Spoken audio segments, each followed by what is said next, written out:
Sidelines with Rob Brown. Talk sporty to me.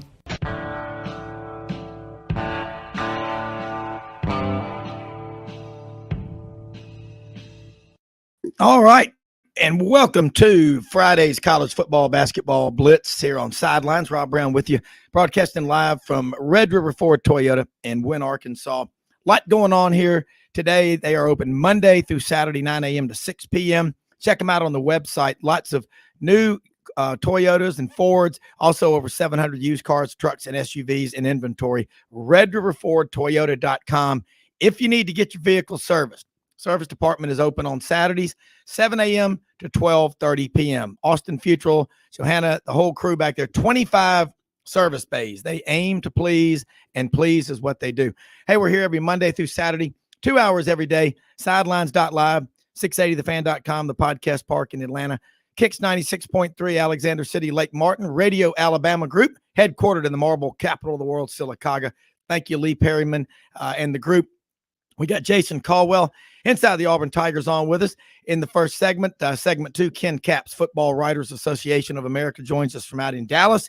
Top of hour number 2, Bo Carter from Sheffield, Alabama. He's out in Dallas now, a longtime SID at Mississippi State, Big 12 office, now the Football Foundation, Baseball Writers of America. He's everywhere. He'll weigh in. And then Van Plexico, another native, as Jason is, of Sylacauga, Alabama, checks in. Talked about a new book that he's come out with, and going to be some great commentary with him. Want to start off by saying salute to our town of the day, Sledge, Mississippi. That's down on Highway 3. I love going hunting down there. My friend Andrew Taylor and his father, Sledge Taylor, they're cotton farmers and farmers down in Sledge, Mississippi. Been down there a long, long time. Also in Sledge, Mississippi, that is the home of one of my favorite country music singers of all time, Charlie Pride. Charlie Pride left Sledge as a young man, went and joined the Air Force, and then you know what he did after that? Became one hell of a country music singer, one of my favorite people of all time. Give us a follow on Twitter at Sidelines_live. Be glad to put out information. I appreciate you following us. Sidelines, that's at Sidelines_live. College football, basketball, baseball, recruiting. We're a sports radio show and podcast. That's what we do. That's who we are. We talk about sports. As Maury Gaston, another Sylacauga man, says, red meat and potatoes. That's what we do. Jason, Inside the Auburn Tigers, Alabama Sports Writer of the Year. Love having you on here. Cadillac got a win last weekend. Auburn's got a coaching search going on. But boy, isn't it amazing when a man who is the head coach loves what he does and does, does what he loves. And the way the players and the fans buy into that, that's a special thing to see. I don't care, 2, 3, and I've never seen a game between 2, 3, and 6 teams with that much excitement and energy. But let's talk about that and where Auburn goes from here. And I know basketball is underway as well. Yeah, no, it was very different. I knew what to expect because I'd heard people talking about it for a couple of weeks. But to see it kind of unfold and to see probably 100 former players on the sidelines of that game showed you that they realize, first of all, the importance of the moment. Second of all, they realize the importance of this time right now for Auburn, because this is an important time. When you have a new building, you're getting ready to open, a coach is going to put his name on the door for the first time, and you're hiring a football coach, you have a new AD. It's a big opportunity for Auburn. It really is. And so I thought it was a good step forward when you said, hey, how do you want to showcase your program? Do it by selling it out for 2, 3, and 6 teams and having the emotion, the energy, all those things. And Cadillac has been the perfect guy to kind of bridge the gap right now for Auburn and doing what he's done from an emotional standpoint. Kind of loving on the players, loving on the fans the fans haven't had that in quite a while. That's the thing that gets lost about this, is that it's been quite a while since they had somebody that said, hey, here's who we are. This is what we're doing. And we want you to be a part of it. And we've had guys say it, but now you believe it. And that's been, I think it's been a big part of things for them. They're having fun and see if they can finish off with a couple of wins. Well, I mean, that's about the time that you came in working for Inside the Auburn Tigers. Was when Cadillac was coming in as a freshman back in 2001. That's got to be pretty cool for you to see him grow up like that, coming out of Etowah County up in Gadsden, and have the kind of career that he's had. But man, I'll tell you right now, that guy loves Auburn. I like to say I do. man, I mean, and by the way, if I don't know if he has, I don't think, he has no eligibility left, but he's kept in great shape because he's running up and down the sidelines. And, you pointed this out last week. There were more 4- and 5-star recruits on the sidelines against Texas A&M, 2, 3, and 6 teams at Jordan-Hare than there were on the sidelines in Oxford for the Ole Miss Alabama game. I don't know what that means, but I think I know what it means. Yeah, well, it means that this is still a program that is very much in the forefront of kids' minds. They just want to see what happens. And now you see what happens when you make a coaching hire. But I think people and kids understand the support at Auburn. And people like to joke and talk about Auburn fans and all the things that go on. Can't question Auburn fan loyalty. And that's shown up this season for this team. Yeah. It's shown up continuously. Auburn people show up and they support their teams, and that's been a big deal. I thought it was a huge deal on Saturday, but it shows you the possibilities of how quickly things can change. Because I just look at LSU. Look at LSU. How many players did LSU have for its bowl game last year? 37, something like that. Yeah, scholarship players. Had 37 scholarship players for a bowl game less than a year ago, and now they're going to be playing in the SEC championship game here in a couple of weeks. That's what's possible because of transfer portal, hiring the right coach, putting everything together. You can change things much quicker than you could in the past. And I still stand by the fact that this is not the most talented Auburn team we've ever seen. But having been on the field for both games, I don't think there's much difference at all between this roster and Ole Miss roster right now. I think coaching matters that much. And I think you can change things pretty quickly by adding the right pieces. And so yeah, it's a interesting time for sure. Lots of rumors flying around all over the place. Oh yeah. We've consistently said that nothing was going to happen this week, that next week we'll start to kind of fit. And so I think that's still the timeline. We'll start to ramp up a little bit more with John Cohen and Rich McGlynn. They've been doing their due diligence for a couple of weeks and checking on guys, talking to people, the analytics side of things, all those things that are really important to hiring the next coach.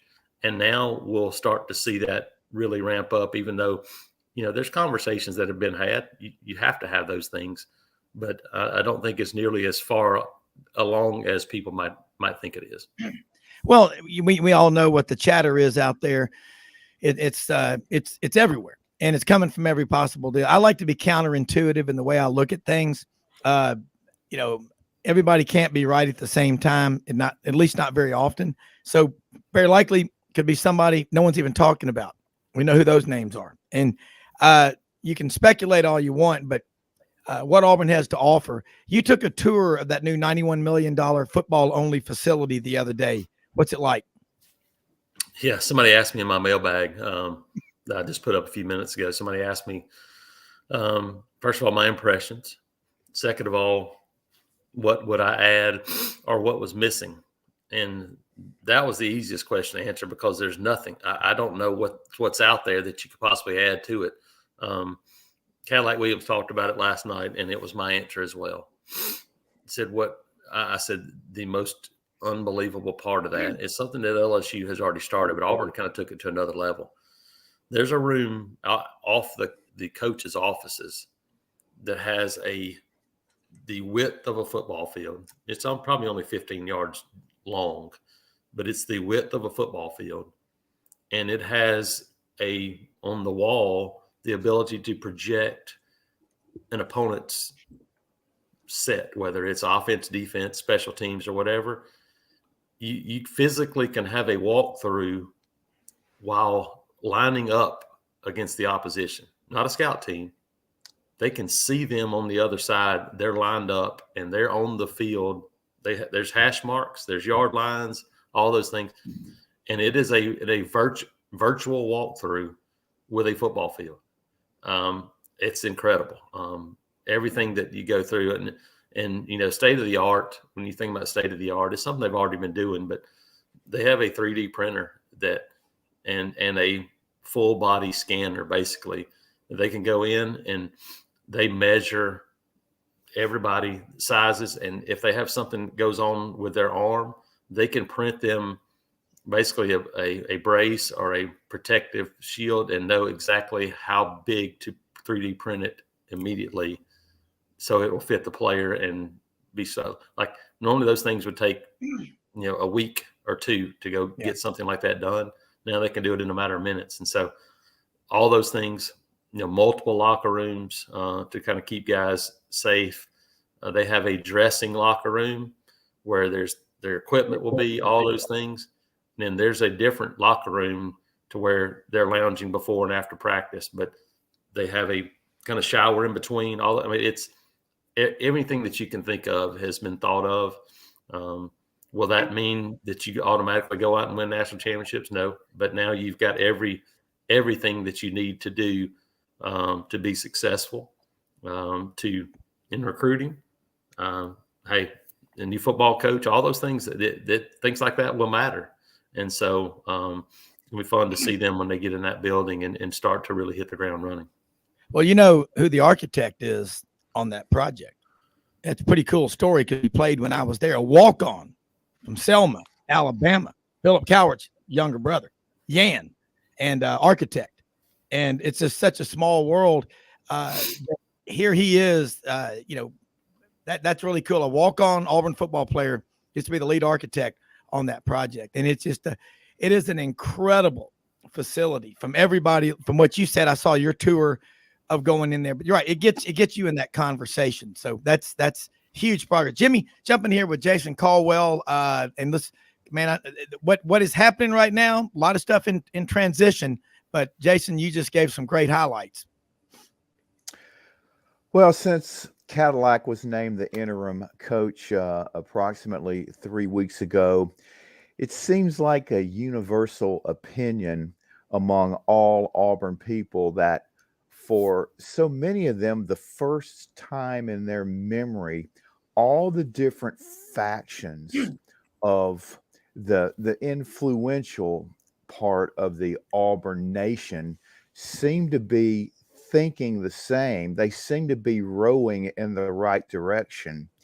And you yourself have said, these past 2 weeks, you've never seen, anything like this. The electricity that's been generated from an interim coach, although he's a beloved figure, a great former player and all that. And this may be an unusual question, but I cannot imagine that there would be any possibility, even though a new coach that comes in has the right to fill his staff with any personnel that he wants. Is there any possibility that an incoming coach would misread the lay of the land to the fact that Cadillac would not be part of the new staff, or at least have a very influential role, in helping Auburn become successful to the point that they expect in the future? Yeah, I would be really surprised if that was the case, if he wasn't part of the next staff, if he wants to be. Now, I'm sure he does. I think that's that knowing who he is. Here's the thing about him. Maybe this has changed him a little bit, but he's never gone into this wanting to be a head coach. Some guys go into these things and they want to be a head football coach. That's never been Cadillac's deal. He's always been a guy that just wants to coach, just wants to help kids and do those things. He's always, even as one of the most decorated players in school history, big time recruit. He's never been about himself. It's always been about just playing football and being the team guy. So yeah, I would be really surprised if he's not a part of it. And here's the thing about it. He needs to be a part of it. He's been on the coaching staff, but he hasn't been, and you don't have to be front and center because the head coach is going to be front and center, but you've got to be much more involved. And we just saw it the last couple of years. The majority of those guys on the coaching staff were hardly involved. They did some recruiting stuff, but they weren't, hey, let's go get this thing. And I think that's where you see his energy and excitement level for a new coach to go, hey, yeah, this guy's going to be part of everything we do. And the interesting thing about it is you have to find the right guy, because some guys will take that as a threat, going, oh, I don't want anybody else to steal my thunder. If you find the right guy goes, man, that guy's going to help us. Going to help us win football games. Going to help us in recruiting. Going to help us in everything we do.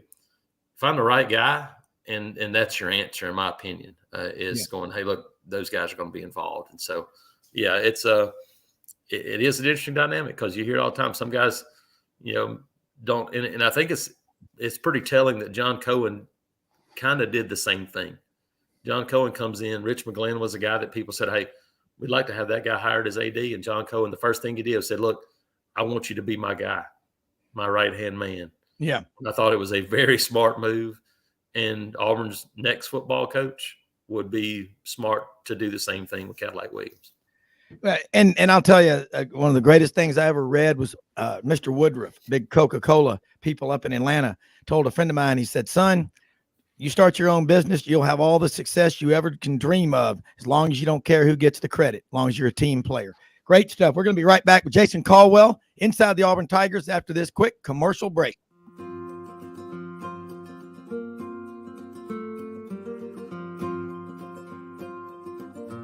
Hey everyone, my name is David Wisdom. And I'm Shelby McNeil, and we're attorneys with Haggard, Cleveland, Pierce, Thompson & Short, your local Auburn law firm.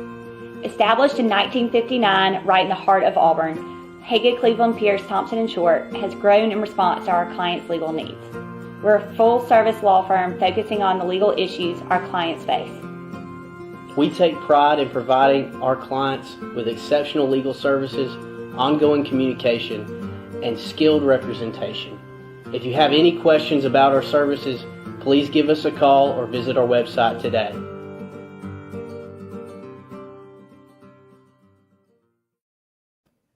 All right, the law in Auburn since 1959. Great folks. I've known Phil Thompson, one of the partners there, for 40 years now.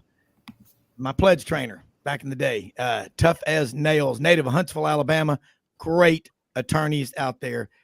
Give them a call. Check them out on our website. Jason, that was a great question from Jimmy. Great answer. And I was talking to my wife, Audrey, during the break, and I agree. I have not seen Auburn, everybody on both sides of the boat, paddling in the same direction like this in a long, long time. Interesting take, too, on what John Cohen's done with Rich McGlynn. I got to ask you this, too. How excited is Butch Thompson, who is one of my favorite people? And I know he spoke over at the Sigma Newhouse last Wednesday at the chapter meeting, and people were just like, my God, this guy, out of Amory, Mississippi. But he played for John Cohen. Actually coached with him as his top assistant for like 6 years. Have you had a chance to talk to Butch or John Cohen about their relationship?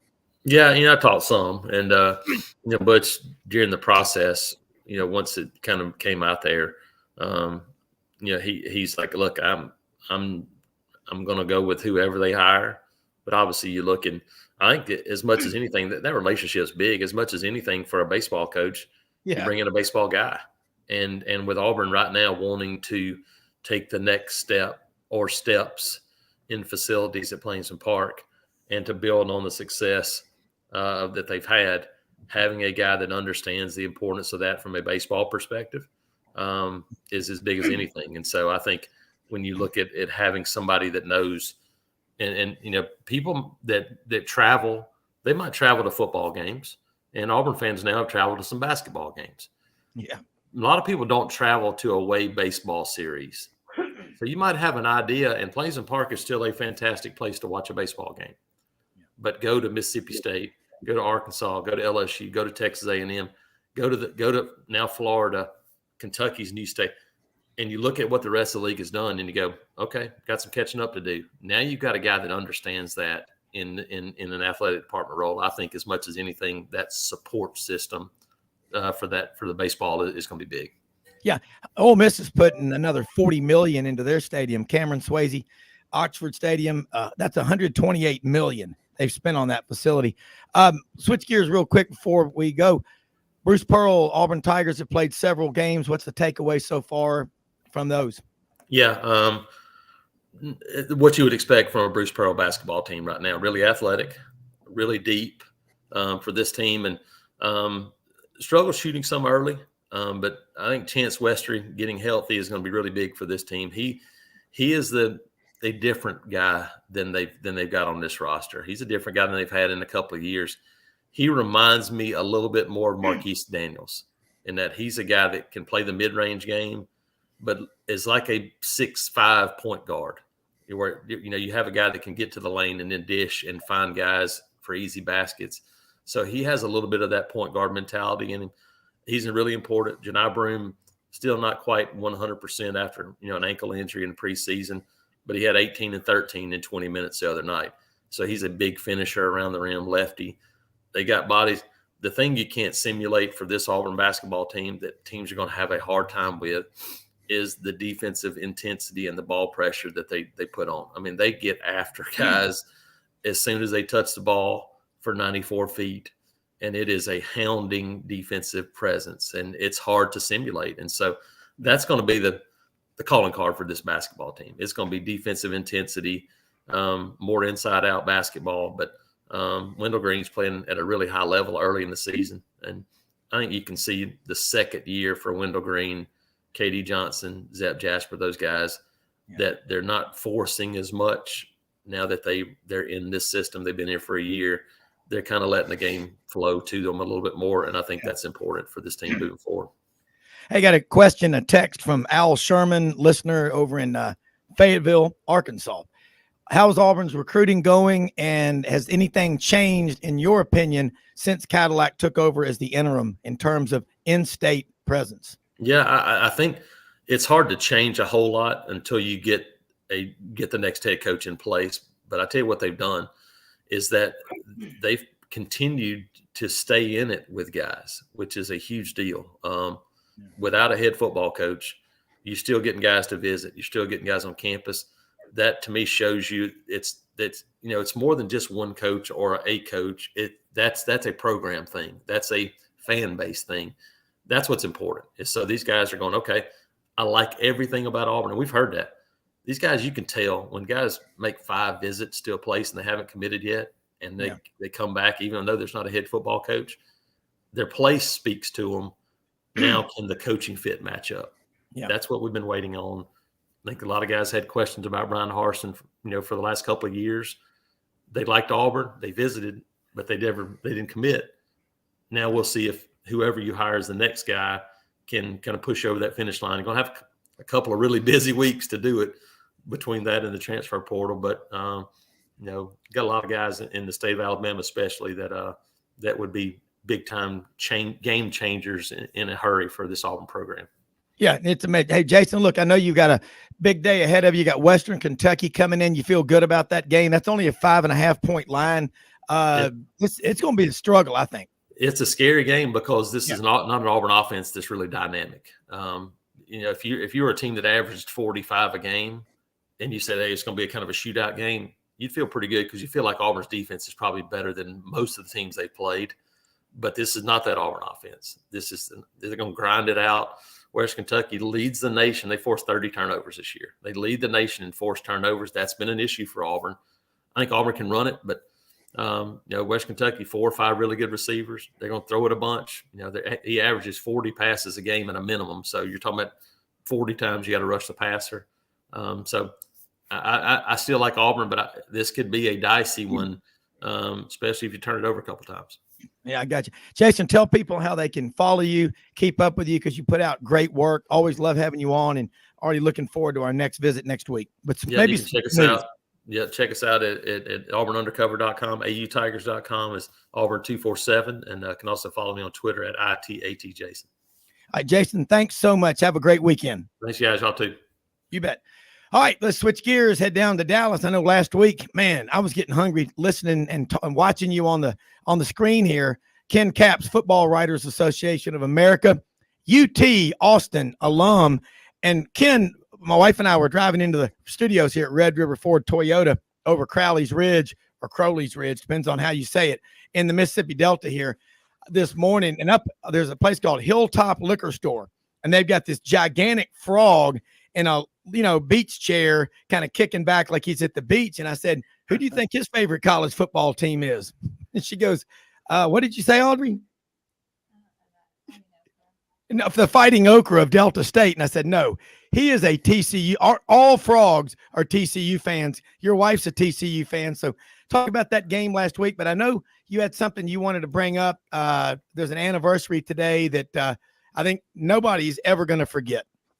Yeah, guys, it's great to see you. And I saw something yesterday, an anniversary that was coming up today, and it's something that really means a lot to us here in the state of Texas. And good morning, Jimmy. It's good to see you as well. Today is the 23rd anniversary of the bonfire collapse at Texas A&M that killed 12 Aggie students. And that collapse happened at 2:42 a.m. in the morning. And so Texas A&M has already had a ceremony today at 2:42 a.m. this morning to commemorate that. And, I can just remember that like it was yesterday. Yep. It was, all rivalries were put aside that day. We were all Texans that day. That was back in the days when A&M and Texas played every year. And the bonfire was built by A&M, and that was kind of their big kickoff for Texas A&M rivalry week. Back in the really good old days, A&M and Texas played on Thanksgiving Day, but that year the game was going to be played on Friday. It was going to be played in Austin. And of course that just, it just devastated the entire state. And I just really wanted to commemorate that today and just shout out to the Aggies. Because I know many remember that day. I know there are lots of parents and friends of those students that are still around.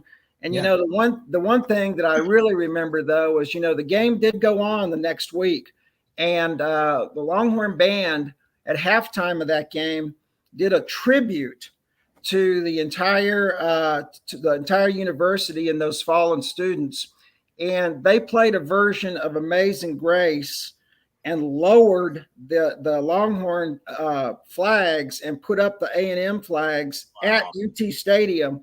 There wasn't a dry eye in the house. And then when the 400 Longhorn Band walked off the field, they left their shoes in formation, walked off the field barefooted, and left their shoes in formation as a tribute to those fallen students. So I just wanted to shout out to everybody out there because it brings back a lot of memories. Well, it does, and you absolutely are right to do this, and thank you for doing it because, we got all these rivalries, but when something like that happens, it just shows you great people. I love Texas. You're a Texas native. Jimmy's lived out there. I've spent a lot of time. I love that state. Those are special people out there. There's a reason why everybody wants to be in Texas, but I remember that. That was something. 12 people were killed. It was about a 60-foot bonfire.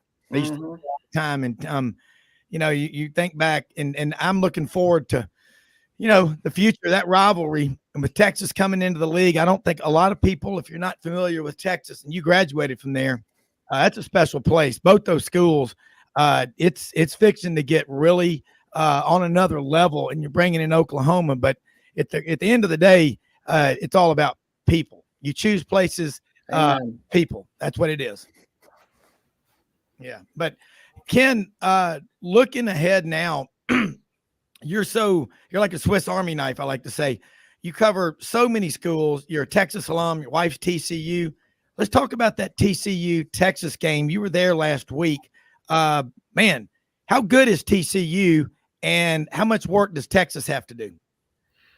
Well, I tell you, Texas was favored in that game, and all the Texas fans were there thinking, does Vegas know something that the Texas fans don't? And clearly they didn't, because the Texas defense played its best game of the year by far. They were just flying, and the halftime score was 3-0 TCU. But the Texas offense could do nothing. And Quinn Ewers was once again, for the third straight game, was just off his game. Now, he had a lot of help. He had receivers dropping passes left and right. But he just couldn't complete a pass. He was having a lot of problems, with his footwork. And this is the no excuses. And Sark is under a lot of pressure for this. He only gave Bijan Robinson the ball 12 times in that game. Yeah. 12 times. Now, I don't care if you're a Texas alum or USC or Rutgers or whoever else. You've got one of the best backs in the country. You got to give him the ball as many times as you can. Yeah. And so it was 3-0 in halftime. And then TCU gets the ball in the second half. They came out and score again. It's 10-0. And then it's 17-3. Texas gets a late touchdown that's pretty much meaningless. TCU wins the game 17-10.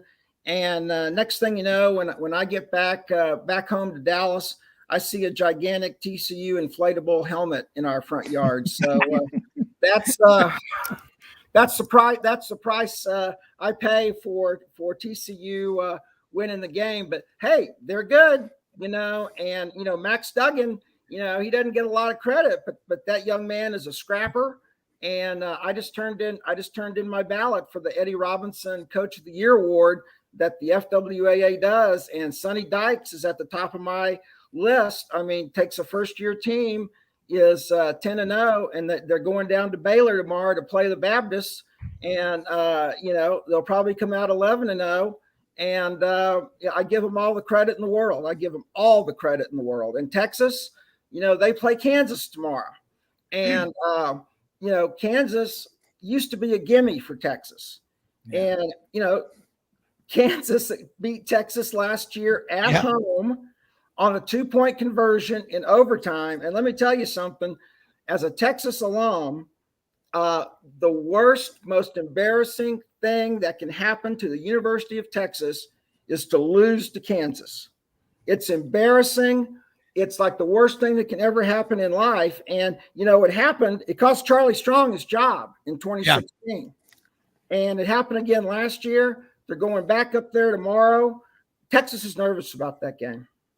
Yeah, they should be. And look, we got about a minute and a half before the break. I got to ask you now. Let's pivot real quick up to Oklahoma. Brent Venables in his first year. I think this guy's a hell of a coach. And you got to remember, 22 guys went with Lincoln Riley out west. Yep. Let's check in on Boomer sooner. Well, it's Bedlam tomorrow. It could be the last Bedlam game played in Norman. You got the little brothers from Stillwater coming in. They would love nothing more than to beat the big brothers there in Gaylord Family Oklahoma Memorial Stadium. Believe it or not, you've got the Sooners at 5-5, still wanting to get bowl eligible, which is just unbelievable to even say. Yeah, I think this is a toss-up game. Spencer Sanders says he's playing, but he's still hurt, and I think it's a toss-up all the way. I really, really do. Oklahoma's going to play they're going to play, for all the tea in China, because they do not want to lose at home to Oklahoma State in what may be the last Bedlam game in Norman. Well, and in all these craziness of people, it's because of Twitter and all, and social media. People can say whatever they want and get it out there. But Brent Venables is going to be successful at Oklahoma. They've Yes, got 51 conference championships, 7 national titles, 7 Heisman trophies. That is one of the most tradition-rich programs in college football. They got the money to be good in everything, and they typically are. Let's take a quick break. We're going to come back with, this is incredible stuff. Ken Capps with us, Football Writers, after this.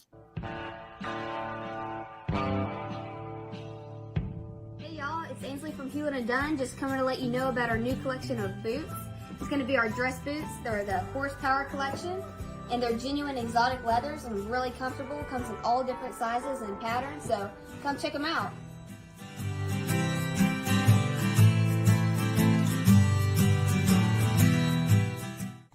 Red River Ford and Toyota, located in Wynne, Arkansas. If you're in the market for a new or used car, truck, or SUV, call, go online, or drop by and see them.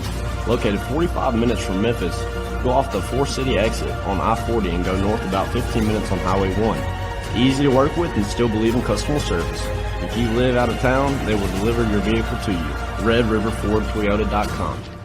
Just see what they can do.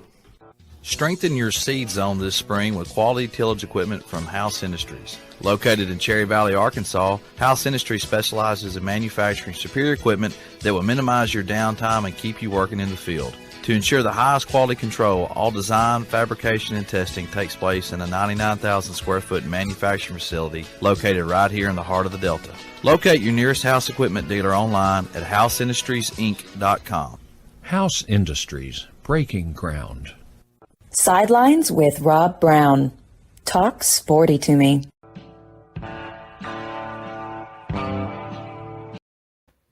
All right, Ken Capps, we're talking Texas, talking Oklahoma. Let's, I know Jimmy's got some questions for you. I got one more. I wanted to say just probably a quick yes or no answer. Do you think that any doubt if TCU goes undefeated, they're in the college football playoff? I think if they go undefeated, it's going to be hard to kick them out. But if they lose one game, they're gone. I think that's the way it's going to go. And I think they're hanging on a very thin margin right now. Yeah.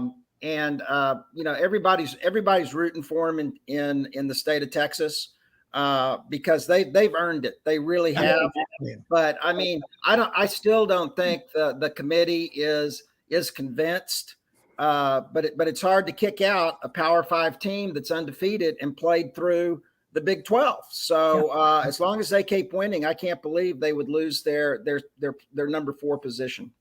All right, Jimmy, it's Rapid Fire Question Friday. Let's go with Ken Capps.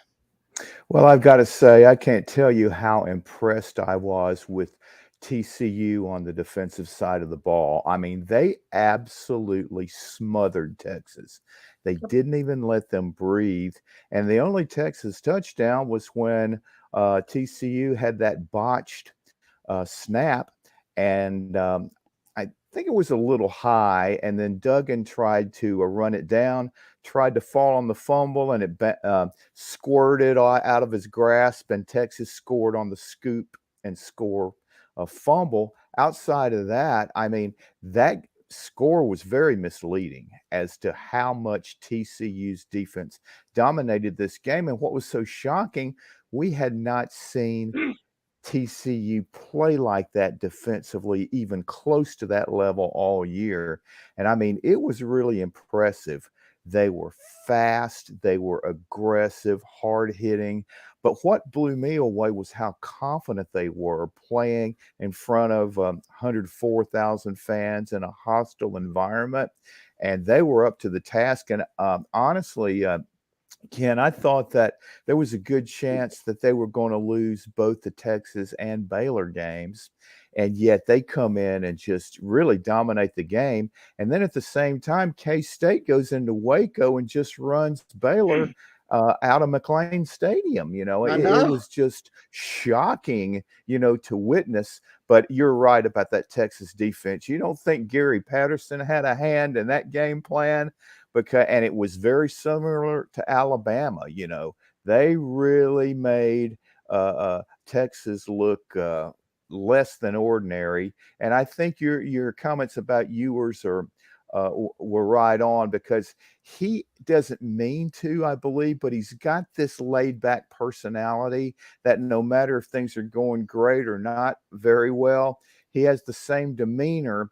And for a lot of fans, that rubs people the wrong way when things aren't going well, and I'm sure this is raising, some heat on Sark and really the entire staff probably. Well, my fellow football writers member, Kirk Bowles, who is who covers Texas for the Austin American Statesman, had a really great column this week. And I think he expressed the sentiment of a lot of Texas fans out here. And, for the Oklahoma State game, for the K-State game, and for TCU, when Ewers, Sark is going to ride or die with Ewers.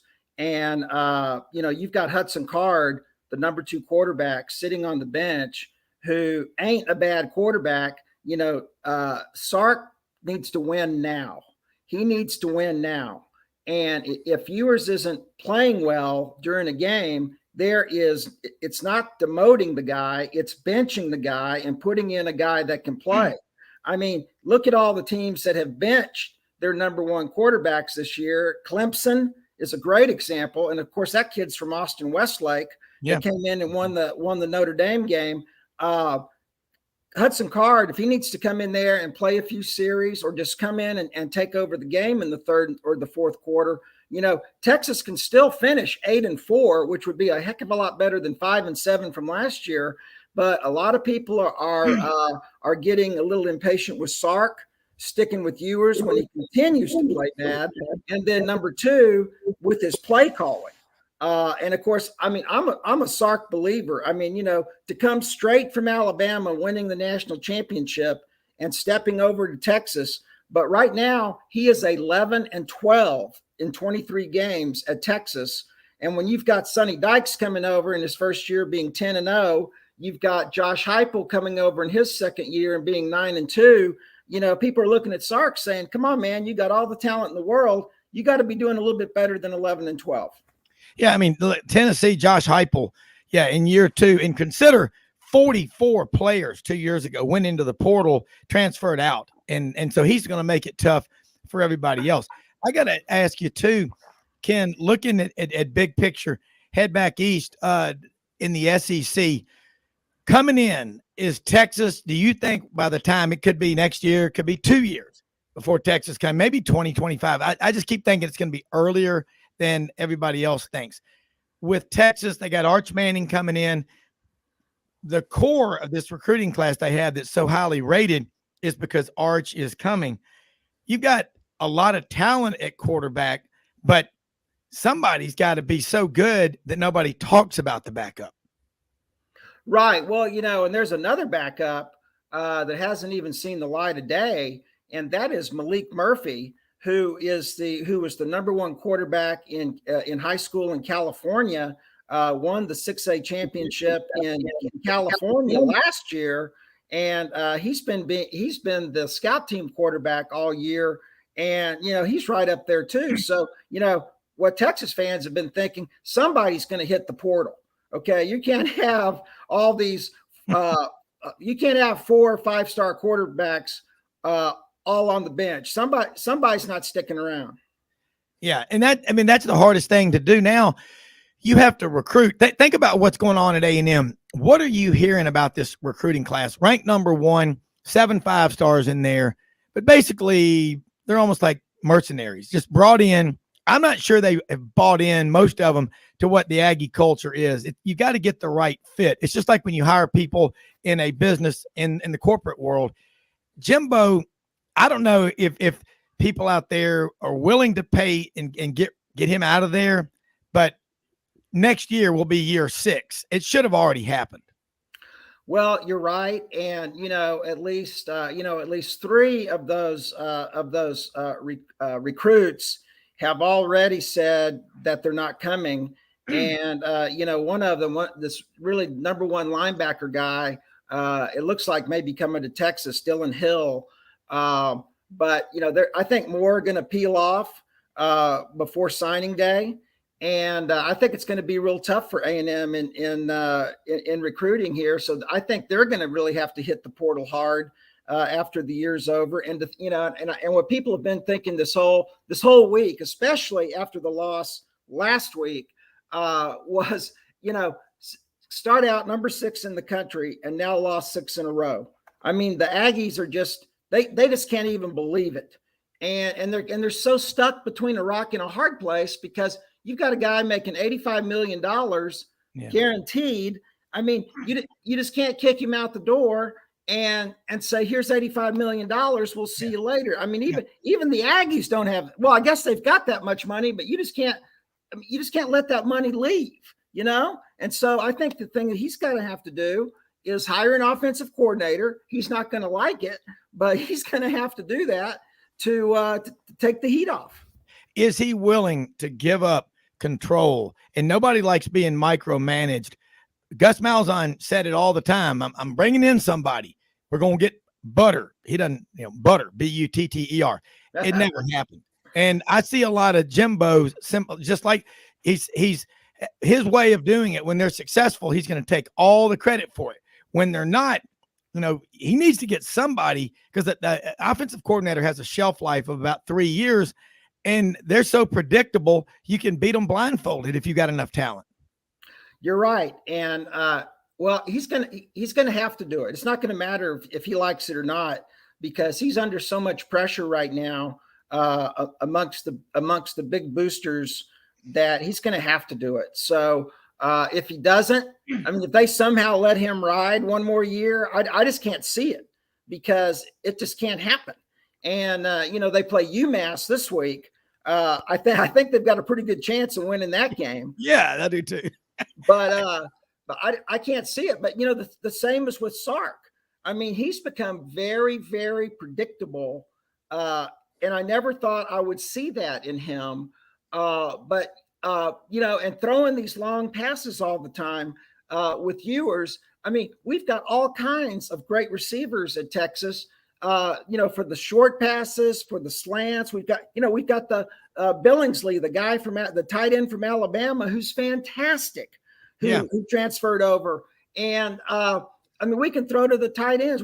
The Texas has been waiting for a tight end game for years, and we rarely throw to them. So a lot of people are wondering on what happened to the best play caller in college football. Why has he become so predictable? So there's a lot of offensive play calling mystery in the state of Texas right now. Ken and Jimmy and I and you, none of us are attorneys, but at some point there's going to be some smart attorneys that crack the code on these buyouts and are able to say, you're being fired with cause, Jimbo, or whoever it is, Joe Sixpack out there, because you failed to develop players. You failed to recruit. You have failed to build this program. In the corporate world, if you are paid to come to a company, a bunch of upfront money, you have to hit certain benchmarks. I'm telling you, the big print, as Shoney says, giveth, the small print at the bottom taketh away. If I'm Texas A&M right now, rather than, I guess gnashing my teeth over, are we willing to get this money together to get rid of Jimbo, or let's go find some attorneys. Maybe you don't get all the $85 million back. Maybe you get half of it back. That's still half of it. But someone out there is going to crack that code. And these coaches and these athletic directors that give up all their leverage on the front end and just sell their universities out because they think they've got to have them, it's going to change everything. I don't know who that attorney is or attorney group is, but it needs to happen soon so fans can feel like they're in control. Well, and the flip side of it is quit giving. I agree. Quit giving it to begin with. I mean, Sark's contract is 5 years, $34 million with a $15 million buyout. Okay. Now, that seems a little bit more reasonable. Can you believe we're talking about those kind of numbers and we're saying that's reasonable? It's reasonable. It's a bargain. Exactly. But that sounds kind of reasonable. Yeah. It's not saving money. It's not Dabo money. But that's fair. I mean, Texas has a lot more money than that if they wanted to throw it around. Yeah. Well, the oil revenues from the state of Texas in Austin 2/3 of the oil rights revenues go to Austin. 1/3 goes to College Station. So they've got that money coming in. You think the SEC check is big? I can't imagine what that check looks like. Jimmy, do you know, or Ken, whoever? Well, I was just going to say, very, very important. All the Texas Athletic Department raises all of its own money. So none of that oil money pays Steve Sarkisian or anything else. The Texas Athletic budget is all paid for by itself, by TV, ticket sales, whatever else they do. So that's a very important point, because if the oil money goes to pay for buildings and students and everything else. So that's a big distinction. It was like when I worked at DFW Airport a long time ago. People always said, that the FAA, my tax dollars pay for this airport. Well, actually, it didn't pay for the airport. Tickets and parking paid for that airport. So big differentiation. Well, Auburn and Alabama take no state money for athletics. They may float a bond issue on occasion, but that gives them the ability to say, we're going to hire who we want to hire. Jimmy, jump in here with Ken Capps. We got about 3 minutes before the break. Well, I wanted to say in regard to A&M, I mean, yeah, Jimbo may be forced to bring in an offensive coordinator, but that'll be in title only. We all know with Jimbo's ego, he's not going to share any play calling responsibility or anything like that. It reminds me a lot of, I think it was 2019 when Gus brought in Kenny Dillingham, who was only, I think, 28, 29 years old at the time. And everybody knew that was just a title only label for Dillingham. He wasn't allowed to really work with Patrick Nix. And then how ironic that when Dan Lanning gets the Oregon job, he brings in Dillingham as the offensive coordinator, who at Oregon has unrestricted access to how he wants to coach Bo Nix. And in 1 year, we go from just a general consensus of intense college football fans of thinking in regard to how Nix looked at Auburn that, he's just not a very good player, to, hey, this guy can play for just about anybody. And he actually he has an NFL ceiling, So it's amazing what can happen when you allow young, innovative coaches to do their job, Absolutely. No, you're 100% right. And remember, back in the day, Brian Harsin was seen as a great play caller. Remember, he was the offensive coordinator under Mac Brown at Texas. Did he do a good job out there though? No. At the beginning, yes. But it always starts like that, right? It's like you get a new girlfriend. And the relationship is great at the beginning, and then it starts slowly going downhill, and then you break up. Yeah. I mean, it's like MJ said, the marriage is easy. It's the divorce that's so hard. When you leave. But and Jimmy, that's a point. Kenny Dillingham, he was at Memphis, remember, with Mike Norvell. And I think Mike Norvell is an outstanding coach. He's at Florida State. And I got to think, and real quick before we go to the break, Ken, we got about 30 seconds. You think he leaves Florida State? They're going to probably finish 8-4, 9-3 to go to Arizona State. I know that's where he came from when he came to Memphis. What do you think? Oh, yeah. I agree. But sorry about that. No. But I'll tell you what, Jimmy, you'll remember this. Do you know how bad Texas wanted Brian Harsin? He was at Tulsa, and Mac Brown and the president of the university at the time flew from Austin, Texas to Tulsa to basically beg Harsin to come to Texas. So that's how much Harsin. Sam, I will be right back after this quick break. Now more than ever, it is so important to shop local and to buy American. For 60 years, Hewlett & Dunn Boot and Clothing Company has been on the historic Collierville Square, and we strive to sell made in the USA products when available. With over 7,000 pairs of Western boots and work boots in stock for men and women, come and see our huge selection of clothing, jeans, and accessories from top brands made in the USA. Please support local business and come shop with us at Hewlett & Dunn Boot and Clothing Company. God bless the USA. Absolutely right. God bless the USA. I'm going to tell you what, Christmas right around the corner. Got Thanksgiving coming up this week. Next week, Christmas coming up. Hewlett & Dunn will be adding some additional hours. We'll talk about that next week. But I was out there a couple of days ago. That guy, Big Sam, that crosses his arms and said, God bless the USA. Kid number 7 on the way. He and his wife were out there, and just great people. Charles Hall, Laura, and Raven, everybody there. That is a great store. You want to order some great gifts that you can't get anywhere, hewlettandunn.com. They'll ship anywhere. Got a virtual tour you can get. So great folks to work with. Ken, you were making a great point right before the break. And I know it's tough to remember because we get rolling, but keep going because I want to hear it. Well, I was just saying that, how times change, Harsin was a dead man walking at SEC Media Days this year. And way back in the day, when Harsin was up at Tulsa, the University of Texas wanted him so bad to come to UT and be the offensive coordinator that the president of UT, the president, and Mac Brown flew to Tulsa to just, on bended knee to get him to come to Texas and be the offensive coordinator. So It's just amazing how things can change. And you know what? I wish Coach Harsin all the best, because I just don't think he was a good fit at Auburn. And I'll tell you this, I was really impressed last week with Cadillac. And I just think I think that was the best thing that Auburn could have done. And I really hope that when they get their new coach, that he stays around. Yeah, I do too. And I think one day he is going to be a head coach. Cadillac is so genuine and so real. And he's never forgotten where he came from.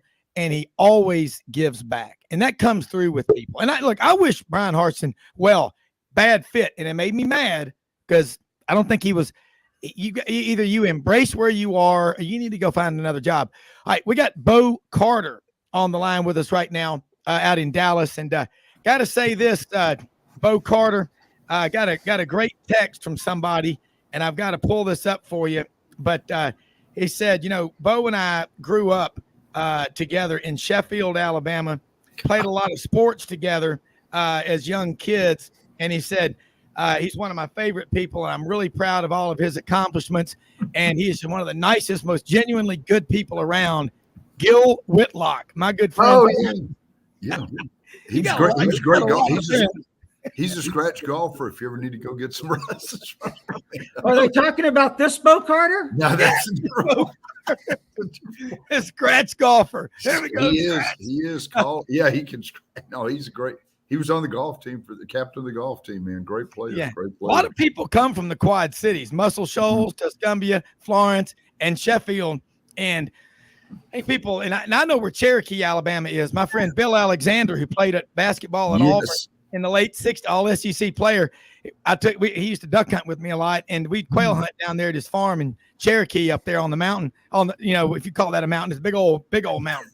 And he said, my claim to fame was I went head to head against Bob Lanier, and we won the game. So, how many people can put their head on the pillow at night and say that? But Bo, Jimmy Hodge up in the upper right-hand corner, Ken Capps to your right. I'm up above you. It's Hollywood Squares. You know what we need to add? Jonathan Winters on here. Oh.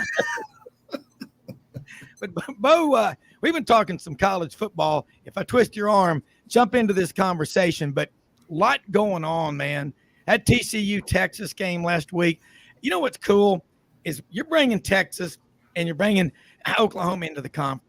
And then the Big 12 this year, you tell me, Bo, in your opinion, is it making a statement? We're not going away, because I think Jimmy talked about it yesterday. They're pulling together, BYU, Cincinnati, Houston, and UCF.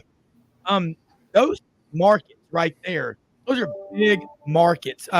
I think better days are ahead for the Big 12, and I'm curious also, are you hearing about any movement out of those Arizona schools maybe coming over? That's great. But I want to apologize to Ken for TCU's win last week. Thank you. He was Thank on the opposite side, but they played good. Texas defense, Gary Patterson, the old TCU coach, really played well enough to win the game. They just Quinn Ewers had sort of an off night or whatever. But Rob, to your point, it's the balance in the Big 12 is the best I've seen in like 26 years of Big 12. I mean, West Virginia can come up and beat Oklahoma. Texas beats Kansas State one week, and Kansas State destroys Baylor the next week. It's just TCU's kind of risen above the thing, but they've got a trap game down at Waco this weekend. Baylor's very capable of winning that one. So it's one of those good news, bad news things. There's so much balance. They may not get a team in the college football playoff because of each of them beating each other. Ken can probably agree. Yep. Yeah, that's but I mean, the good thing is that you talk about interest around the country, guys. This is what you need. And Jimmy referenced this earlier in the week with the intensity and the competitiveness of the playoff rankings. First came out a couple of weeks ago. We can't get to the 12-team playoff fast enough, can we? No, definitely. Mark Keenum, the Mississippi State president, is the chair of the oversight committee, and he's really pushing hard for it. You know how it is when you get college presidents and CEOs together, Rob and Jimmy and Ken. It's always sort of there are 12 different opinions on 12 different subjects. Yeah. But he's a former football player, played down the road from you, Rob, at Corinth High School down there, the old Corinth Warriors. So, but really a very capable. And now he's looking for an AD as well, so that he's got a full plate ahead. But no, gosh, I wish they could go ahead and do it in 24. After the 25 season, whenever they can get 26, whenever they can get the contract done early, if they could. Yeah, I mean, I just think the excitement, the energy level, and you look at the crowds again. Go back 50 years ago, we didn't have crowds this big, but the people are there. There may be 50,000 outside of the stadium and 80,000 or 100 inside, but tailgating. And you can thank the Grove in Oxford, Mississippi for making tailgating what it is.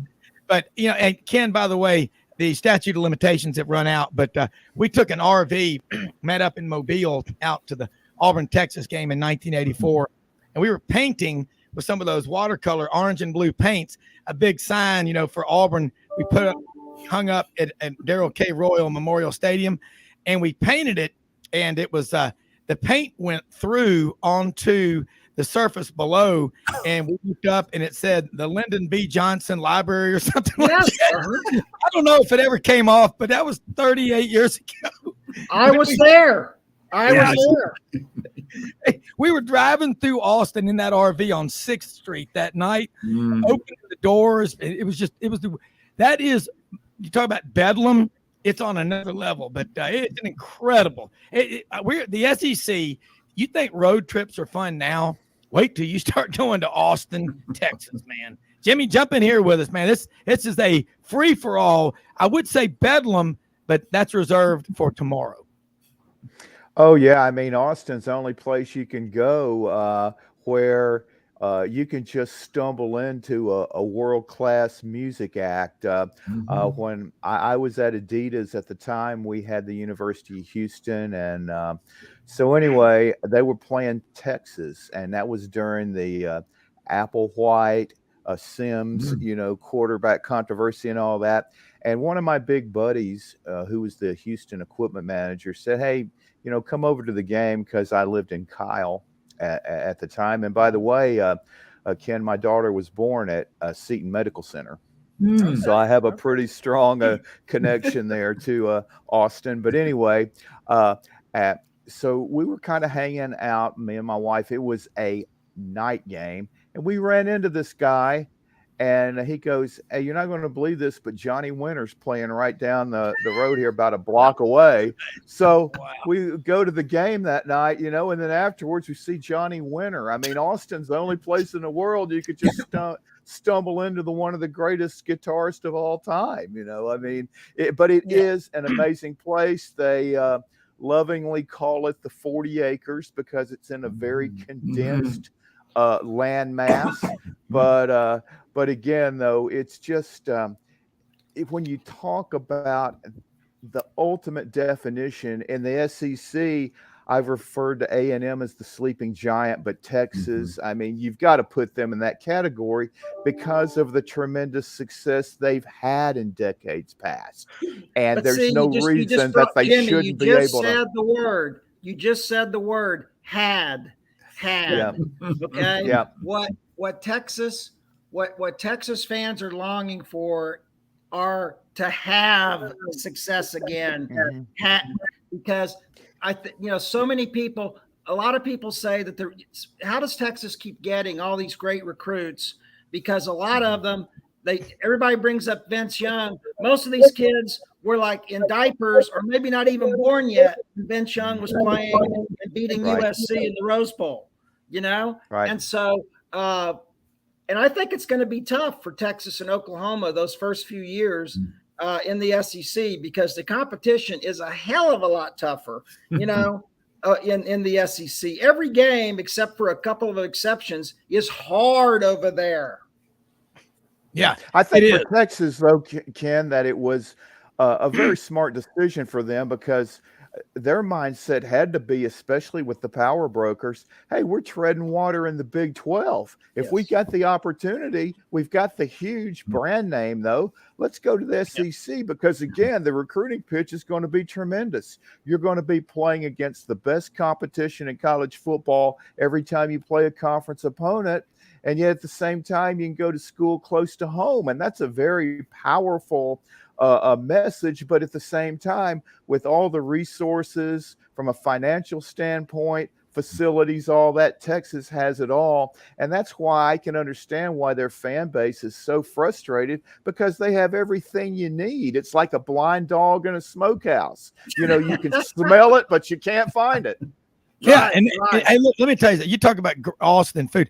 Michael Jordan, MJ, the rib man over at the Cherry Farm, he did a luncheon a couple of days ago. How about this food, guys? You think about Austin and the barbecue. He did a barbecue luncheon, 6 whole slabs of ribs, 2 things of brisket mac. That's brisket and macaroni and cheese all mixed together. Whole smoked chickens, 6 things of smoked boudin, 1 thing of slaw, and then his famous smoked beans with the sliced sausage in there. And this weekend, of course, tomorrow, 'twas the night before duck season, and all through the South, not a creature, not a man was sleeping because we're ready for that 30 minutes before sunrise tomorrow, which I'll be on the air living, I guess, vicariously through all my friends hunting. I'll go Sunday, but I'm going to tell you something. You talk about great food. We got the duck gumbo was on the stove last night with shrimp, duck, andouille sausage, and a roux about as thick as a quart of Quaker State motor oil, gentlemen.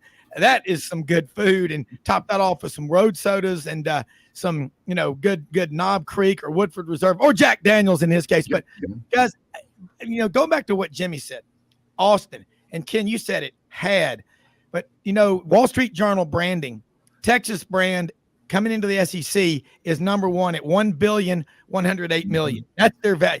Alabama's $1.008 billion. Then you go to number 3 is Georgia at $978 million.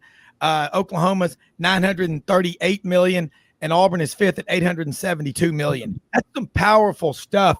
And you think about these matchups, guys. Jump in, Ken, and Bo, because you're in Texas.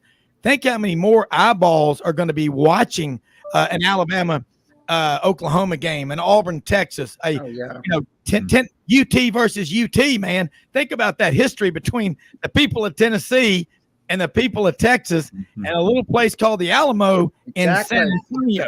This is going to be, who plays the best fiddle? Who plays the best country music? Is Bob Wills still the king, Ken? Absolutely he is. Damn right he is. Damn right. And they still have an annual Bob Wills Festival in Turkey, Texas. So don't you forget that, right, Bo? I love it. Greenville actually has one too. Vanderbilt. But let me just throw out this right now while it's on my mind.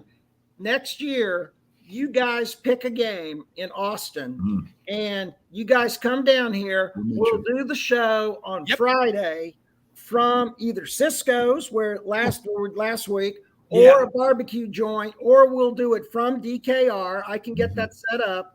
And then Saturday, you do the round table. We'll make it college game day for Sidelines with Rob.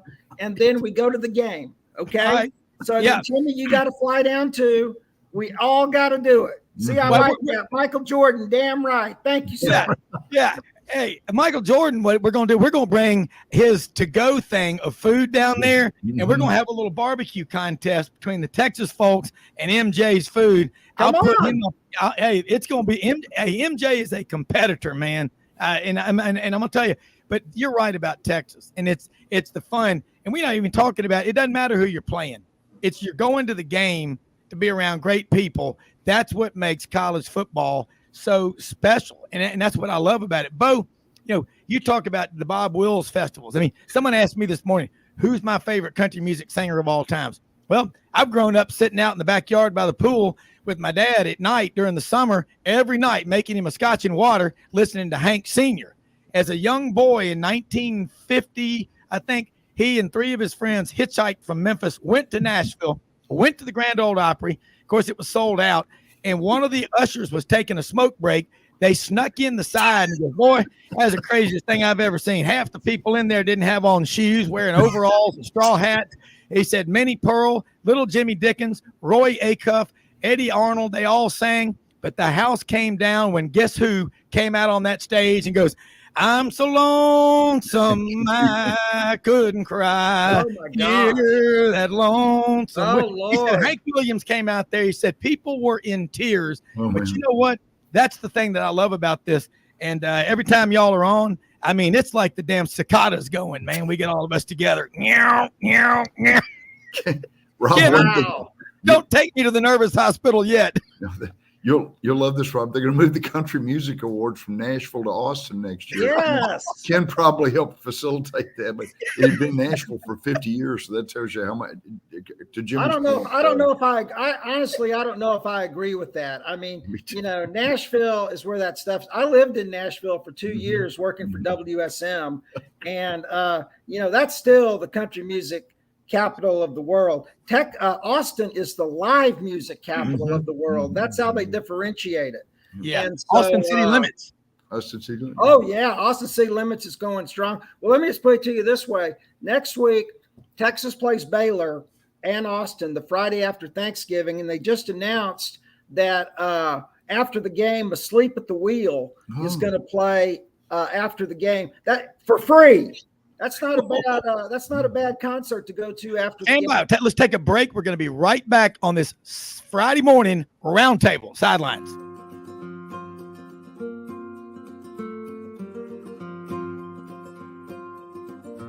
Hey everyone, my name is David Wisdom. And I'm Shelby McNeil, and we're attorneys with Haggard, Cleveland, Pierce, Thompson & Short, your local Auburn law firm. Established in 1959 right in the heart of Auburn, Haggard, Cleveland, Pierce, Thompson & Short has grown in response to our clients' legal needs. We're a full-service law firm focusing on the legal issues our clients face. We take pride in providing our clients with exceptional legal services, ongoing communication, and skilled representation.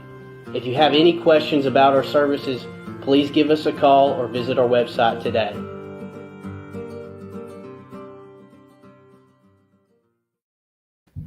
Okay, back here on this Friday morning roundtable, man, this is a lot of fun. And Bo Carter out at the Big 12 office, and that's correct. Former SID at Mississippi State for 12 years with Bob Hartley. And Yes. I remember reading you in the old SEC Sports Journal that Ben Cook did. Remember that? Very well, very well. Well, Hey, almost when got left on a couple of road trips because we had to do the story and deadline and hurry out to the team bus. Hey, this is a blast. Hey, this is a blast from the past. Jimmy, Ken, Bo, and everybody listening. I remember the 1979 front cover of the SEC Sports Journal came out of Birmingham. Ben Cook and the crew down there. I think Lynn Scarborough, Paul South, all of these writers. And I would subscribe to anything that came from the state of Alabama. I used to order stuff from Anders and J&M Bookstore just to get something from down there.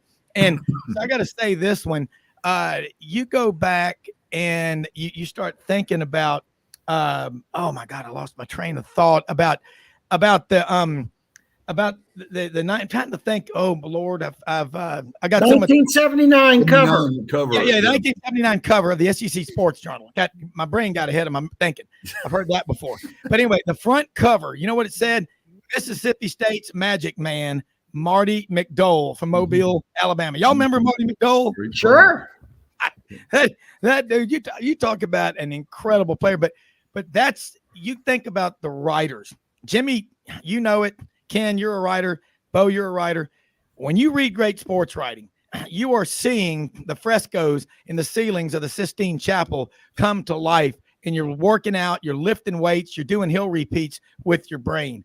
When you improve your vocabulary and you read, you cannot limit a great column to 700 words. There is no limit on a great column. Cost is only an issue in the absence of any added value.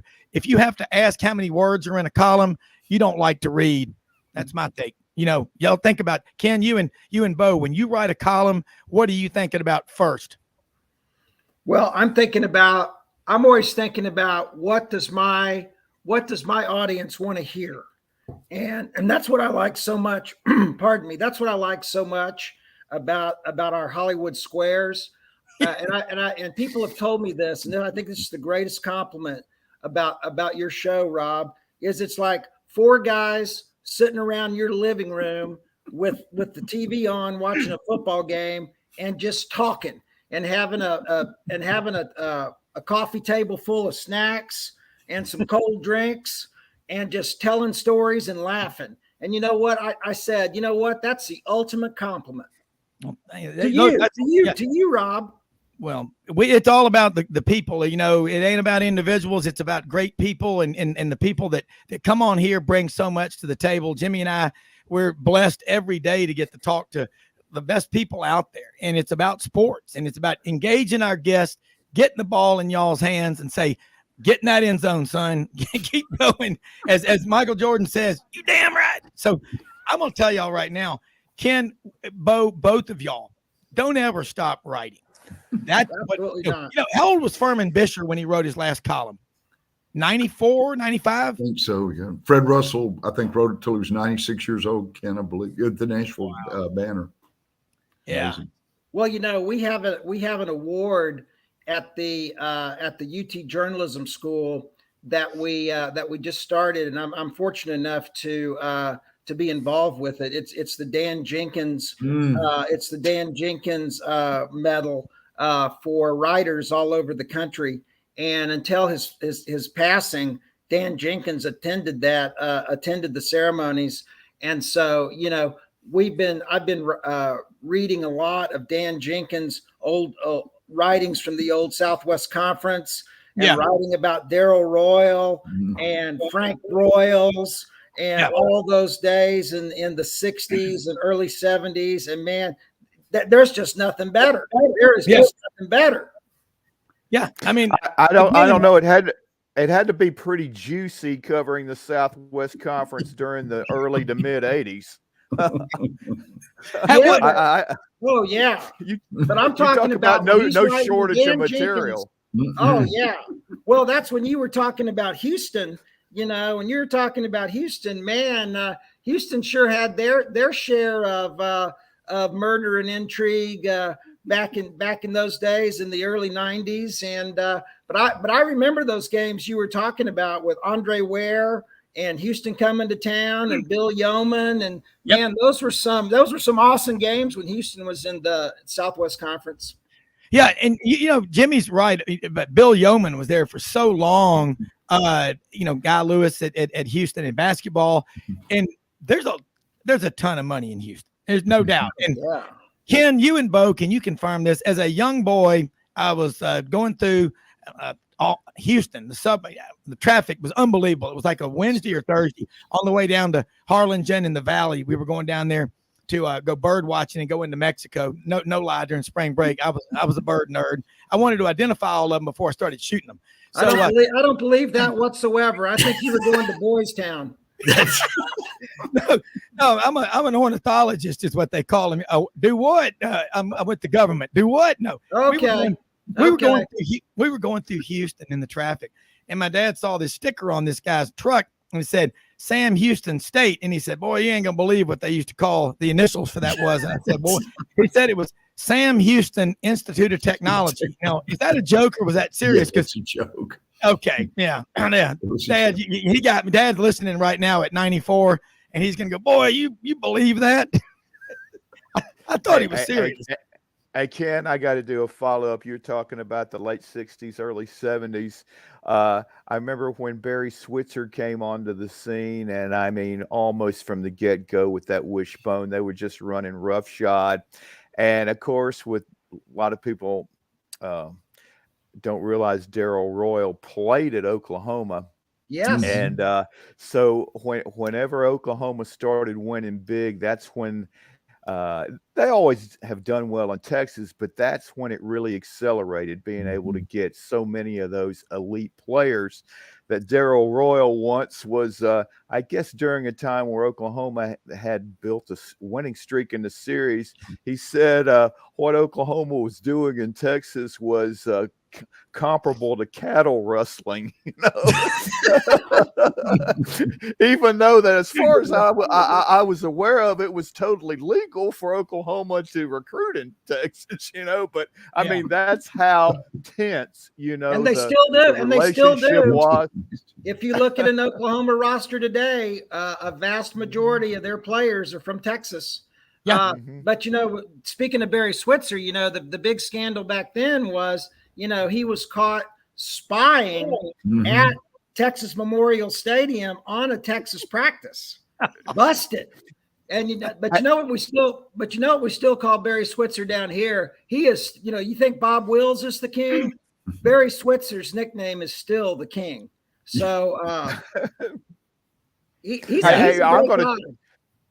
going to tell you this, Ken, and I couldn't believe it because you mentioned that and the timing of it, because when I would be on the road and my territory, the time was North Texas and Oklahoma, and I would be coming back down home. And this was, I think, Texas, well, everybody's first year in the Big 12, the 1996 championship game. And you could literally driving down the ramp at Interstate 35 going right through the middle of Austin, you could see the Texas practice field. I can't tell you how many times that season I would see Texas, their offense practicing with James Brown under center running plays. And I'm going to myself, are you kidding me? And that was the year that James Brown did his Joe Namath imitation when they were a 3-touchdown underdog in the first Big 12 championship game against Nebraska. And then they beat them. And during that week, I was driving on the interstate, being able to see them run offensive plays in practice. You just can't make this stuff up. Right. Well, remember that was the famous roll left. Yes. Everybody thought they were just going to try to get them to jump off sides, and then they ran that roll left, and the tight end, I don't know if the guy ever caught a pass in his life. Derek Lewis. He's 15 yards behind everybody and runs it down to the 5-yard line, and they clinch the game. It was one of Priest Holmes, big game. Yeah. Ken, listen, man, this is awesome segment on here, and we're going to Van Plexico is going to join us here in just a minute. He's written a book about from Barkley to Bruce on Auburn basketball, and I know Van's a writer who wrote a commercial for the Nissan Heisman House last year that came out and was used with Aubrey the Tigers. Pretty cool and really creative stuff. And another native of, again, one of the most impressive towns, Sylacauga, Alabama, the marble capital of the world.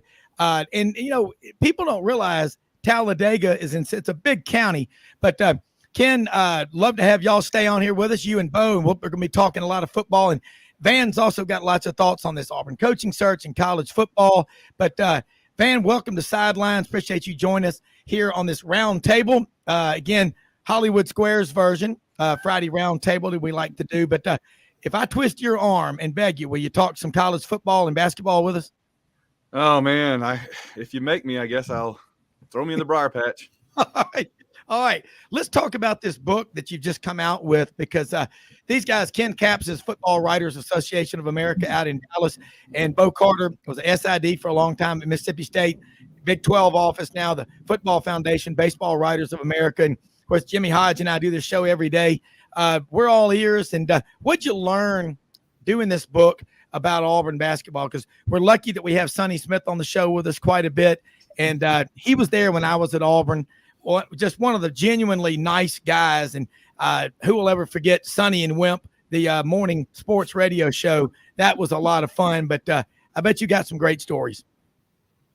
Yeah, it's nothing but great stories, except maybe, well, honestly, the Tony Barbee chapter has got some good stories too, in a different kind of way, really. But yeah, it was funny. Like in January of this year, we had no idea we were going to do a book on Auburn basketball. And in February, we said, if we're ever going to do one, because we had just last year did this huge book on Auburn football from 1975 to 1998 called "We Believe" from the Creed.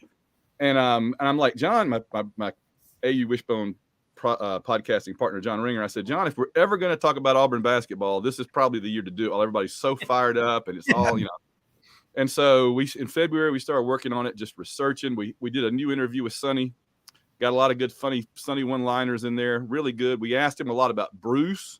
We asked him about, what he thinks about it, like watching it so close now and everything, got some good stuff. We went out and found every Charles Barkley story we could find, and there's some doozies. There's stuff I'd never heard, but he is so entertaining. And then we kind of rounded it out at the end. I mean, there's a Tommy Joe Eagles chapter. There's a Cliff Ellis chapter. There's we call it the Lebo Barbie Interanum.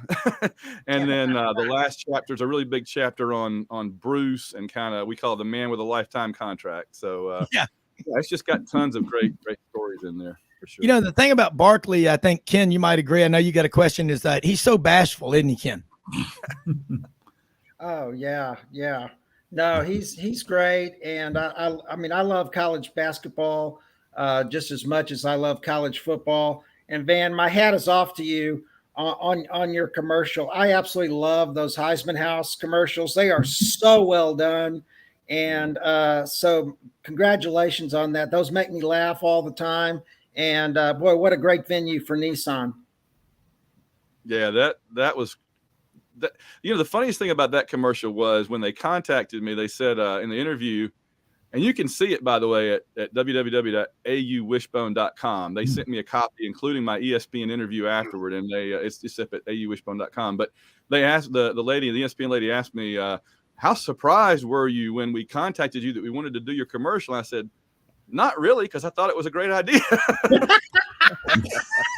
But I thought, what would happen at the Heisman House except they'd run out of toilet paper because the Auburn guys are all throwing at the trees. I just wanted Mark Ingram in the bathroom and not the Oklahoma quarterback, but they changed that on me. So that was the classic. I mean, Van, again, when you write a book, what's it like? We have Lauren Smith, longtime sideline reporter. Lauren, what do you got? Quickly. Well, there, Van Plexico and Auburn just moving that ball on the left side, unable to stop them. All right, 81 seconds left. Hunker down, you bitches. Well, let's go. Now, Kevin Butler down, they're going to come in, ask him to come out here and kick it from 100,000 miles. Lauren Smith has been tucked away, and Jimmy and I get a chance to talk to Lauren quite a bit. And Ken, you and Bo know him, and I'm sure Van Plexico, Lauren Smith is sideline reporter, now does the Georgia pregame show.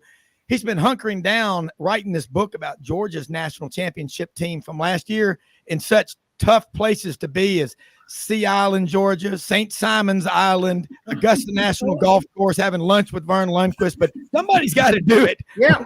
Where did you hunker down to write this book? Right here in my basement. That's pretty much it. I mean, now I'll tell you this, though, because we wrote the football book right in the middle of the COVID year. And I was lying out in the yard in a hammock every day with my iPad. I said, I might as well get working on this thing. So that was good. But I tell you, we're doing a new book now, and I'm not going to say exactly what it's about. It's an Auburn topic that will be very beloved to Auburn people from history. But I went down to my buddy John and I, we went down to the game Saturday, but on Friday, we drove all over town and we talked to everybody we could find to get new interviews and information for our next book. And we spent like an hour and a half with David Housel at his house. Yeah. We went went hang out with Mark Murphy at inside the Auburn Tigers headquarters. Love those two guys so much. Oh yeah, so good. And we also this is going to be interesting. We talked to the head of public safety back in the 80s on Auburn's campus, and got some very interesting information about how they kind of kept track of the crowd during a football game before and after, what they expected and all. So I think people are going. That'll probably be out next year, and I'll maybe you can have me on again. And we can talk about that. Absolutely. Van, yeah. Go ahead, Ken. Do you videotape your interviews? We audio recorded. I probably should have video, but we have I kind of used two to make sure we didn't lose it. So yeah, we audioed it. Well, you think about these interviews, and we're about to go to a break, so I want to come back because I know Jimmy and Bo got questions. That's the cool thing about it. You talk about keeping up with the crowd and the people that are watching from undisclosed locations high above Jordan-Hare Stadium. It's unbelievable. I'll just say this. You ought to feel very safe when you're at an Auburn football game. There are some people in undisclosed locations making sure when you're there, ain't nothing. You're gonna have to be King Kong to get through that. But let's do this. Let's take a quick break. We got Van Plexico, Ken Capps, Bo Carter, Jimmy Hodge, Rob Brown, broadcasting live. It was the night before duck season, and all through the South, not anybody will sleep. Not enough road sodas to get you to sleep. We're all like 9-year-old kids on Christmas Eve wanting that new 10-speed so we can go out and get away from our parents for a little while. But anyway, we'll be right back with more on Sidelines. Hey y'all, it's Ainsley from Hewlett & Dunn, just coming to let you know about our new collection of boots. It's going to be our dress boots. They're the horsepower collection, and they're genuine exotic leathers and really comfortable. Comes in all different sizes and patterns, so come check them out.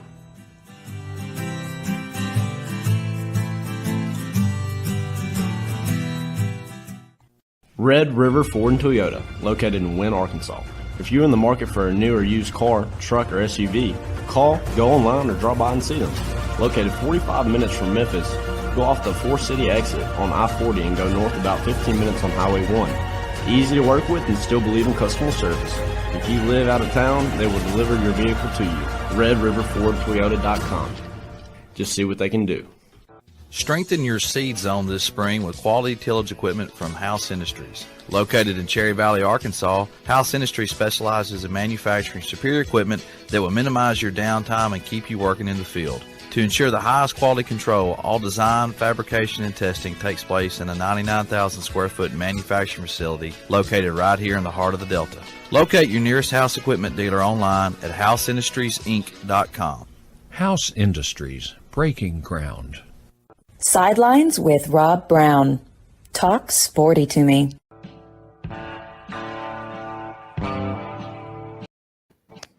All right, Rob Brown back here, Hollywood Squares, round table Sidelines on this Friday. Jimmy Hodge, Ken Capps, Van Plexico, Bo Carter, and me. And Maury Gaston just texted, said, Van's looking good. I don't know where he got that jersey sweater, but you sell a bunch of those things. And you talk about telling stories. Bo, you know, as a longtime SID and a great writer like Ken, when you sit down in a coach's office, the good old days, which I think we're going to come back to that. You know, never is a long time. But, Bo, think about what Bo's doing writing the book. When people would come to see you at Mississippi State, Buddy Martin, our good friend, GatorbaitMedia.com, said, and Van, I don't know if you've heard this, he said Bob Hartley and you, the Mississippi State people, would pick him up at the airport in Jackson or the Golden Triangle, and those three cities, Bo, are? Columbus, Starkville, and West Point, the Golden Rectangle. No, Triangle, sorry. As they say down at the old country store, you damn right. But talk about that relationship, you know, with Van, because both of y'all are writers and really, really outstanding writers. And hey, thanks, Rob. Van, I was going to ask you too. Rob mentioned him earlier. Bill Alexander, the pride of Cherokee, Alabama, the great love Auburn that center. guy. I think when he played high school, actually went to grew up about 20 miles from Cherokee. So we went to see him one night. I think he had 35 points and 26 rebounds. But he was the pride of the of West Colbert County over there. But Van, talk about some of those old Auburn players. There's so many great Auburn stories in that book, I'm sure. Oh yeah. Well, it's just like with football to some degree, although you ride the roller coaster at Auburn of good years and bad years and good years and bad years. And in basketball, unfortunately, the peaks and valleys have been further apart, I guess. But yeah, we got some really good stuff from Sonny about the players on the late 80s teams, which is just fantastic. And then, and again, we had like a whole chapter just on Barkley from high school to Auburn to, one of the best things is when he tries out for the Olympics with Bobby Knight. Oh my gosh, that is just incredible. And then he goes back and he's going to be drafted by the 76ers. He doesn't want to play for them because he thinks they're not going to pay him enough. And so he goes out and tries to gain 100 pounds in one day. He actually almost does it, nearly kills himself. So there's all kind of Barkley stories. And then the Olympics, of course. And then it was really interesting to I didn't know a lot about the Lebo Barbie years. I kind of tuned Auburn basketball out there for a while. I don't think you can blame me too much, but no. Yeah, it was kind of good to research some of those players and kind of dig into that a little bit and find out that there were some interesting stories. And I tell you, one other story that kind of blew my mind, coaching related, was finding out about Paul Lambert at the very beginning. Our book begins. It doesn't actually begin with Sonny. It begins with the coach that was supposed to be the coach during those years. And John and I were kind of like, I had heard something about it. John had never heard anything about it at all. And so the very beginning of the book is about this incredible tragedy of this man that came from my wife's alma mater, SIU, down to Auburn, and never got to coach a single game because of a fire. It's just astonishing, Yeah. And then there's also the Tommy Joe Eagles tragedy. There's a lot of tragedy mixed in with the good times, and it's quite a drama, this story. Yeah. Hey Van. Hey Van. I was. I'll tell you a couple of interesting Auburn stories. I was at the Texas Auburn game in Austin in 1984 when Jerry Gray ran down Bo Jackson, and broke his shoulder. Yeah. And that is something that Jerry Gray, who went on to have a great NFL career, he absolutely positively does not like to talk about that and does not. No, he doesn't. You'd think he'd like to brag. He doesn't think it's funny. He doesn't think it's a big career highlight or anything.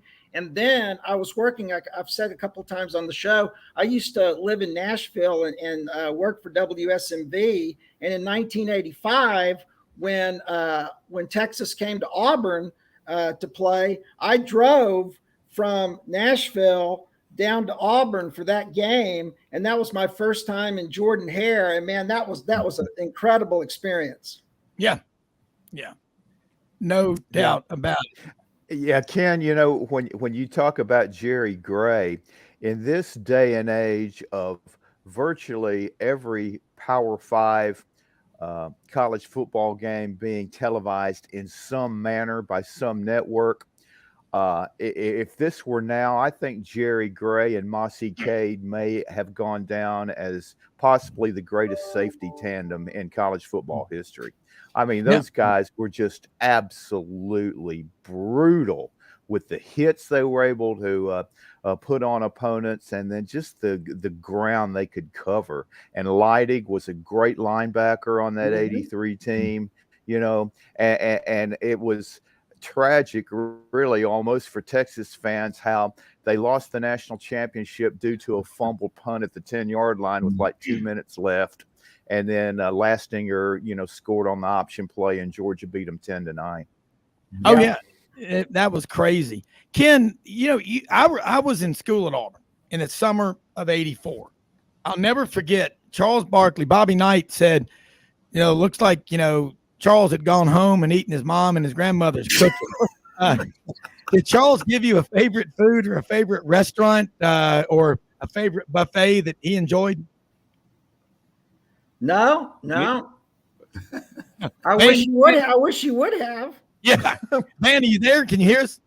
I think I ate at Sonic. Yeah. Yeah, Van. I'm just curious if Charles Barkley ever told you about a favorite. Oh no. Yeah. No. We just did research on Charles. We didn't actually get to talk to Charles, but I think he did that gaining 100 pounds thing in like a Waffle House type place. He just basically ordered one of everything and just started into it.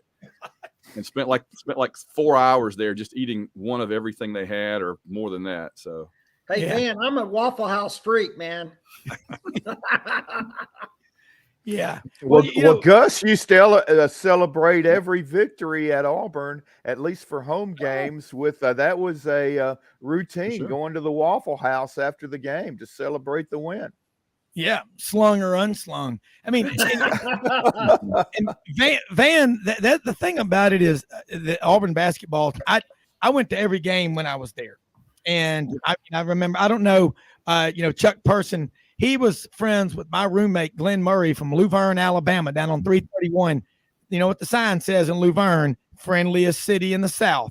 And I remember meeting Chuck and Charles Barkley, Mike Jones, Gerald White, Frank Ford, who passed away last year. And, you think about what Gary Godfrey is going through. And Sonny Smith has had, I believe, 7 of his players have passed away, but he is so close with those guys. What was it like talking to Charles H. Suitcase Sonny Smith? I mean, that guy, he's a modern day Jerry Clower. Yes. Oh, I mean, well, he's so funny. He has so many great lines. And by the way, you mentioned Frank Ford. He did say, we asked him what player really meant like the most to building the program for him. We thought he'd say Charles or something or Person. He said Frank Ford. Yeah. He said being able to go and get Frank Ford from Florida away from like Florida and other programs was the big thing that got him rolling. And I thought was very interesting. But no, the thing that was interesting about talking to Sonny, and John agreed with me about this, we talked about it afterward, was that while he's so funny and everything, there's a layer of melancholy to him. There's kind of a layer of semi-sadness that kind of permeates through everything. And it just comes out occasionally, but you could pick up on it. And so, it was really interesting to see, he was nostalgic. He was looking back, talking about his great players, the ones that had passed away and everything. But he also, was really interested to get in and he could go play by play on some of the big games, like in the year they went to the Elite Eight and everything. And he was like breaking down the plays like it was yesterday. So that was pretty cool too. So he's just a mix of emotions and a mix of memories and stuff. And he's a fascinating person to talk to. And what's cool is when he talks about, I could lay in my bed and look out the window and see North Carolina on those snow-covered fields and sunrise in the morning. And he talked about, did he tell you the story about being up at the Grand Ole Opry one time when Auburn was playing Vanderbilt in Nashville, and they asked him to come out on stage and sing a song, and he was like, I can't sing. And so finally I just sang, and we said, what'd you sing, Sonny? He said, I sang Rocky Top. They all pulled the hook out there on like an old vaudeville show, like, get him on. Well, he knew his audience, I guess. That was pretty smart. Yeah. I mean, hey, but you know who was out there with him when he went on stage? Jerry Clower. That's the funny part about it. But, hey, man, look, Bo, jump in here. I know you got more questions, but there's nothing like watching the interaction between Ken, Bo, and these writers. I mean, and the way y'all have your own code, but Bo, jump back in. Ben, you probably remember John Lewandowski, who's the PR director of basketball. He told us that after every home game, he and Barkley would order 2 large Godfather's pizza and eat them in the. But he said Barkley was the absolute best guy. I mean, he never turned down an interview.